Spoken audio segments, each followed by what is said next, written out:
या अल्लाह या अल्लाह या अल्लाह या मौला या रसूल है।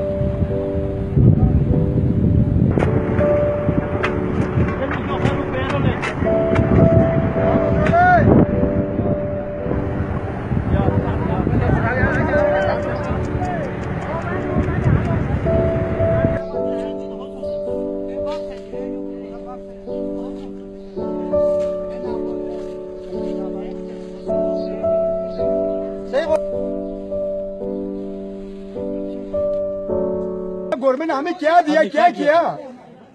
ठीक है, मैं 22 साल के बाद ये सैलाब आई थी, ये तीसरा दफा सैलाब आया है। गवर्नमेंट ने हमें क्या किया है, क्या दिया है? इधर सुनो ले, अभी ये 2 टेंटे बेच दिया कर फकर कर रहे हैं ना, ये भी हमें नहीं चाहिए, कुछ भी नहीं चाहिए। कुछ भी नहीं चाहिए, गवर्नमेंट ने बहुत कुछ दिया, नहीं चाहिए, हमें नहीं चाहिए सर। ये 2 टेंटे इधर खड़ा किया, इनसे हमने क्या करना?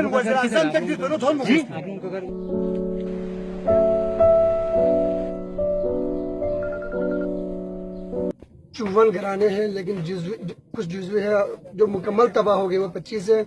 मेरे अपने खानदान के 7 भाई के घर तबाह हो गए हैं, खाला के तबाह हो गए, और साथ में हमारे रिश्तेदारों के घर तबाह हो गए।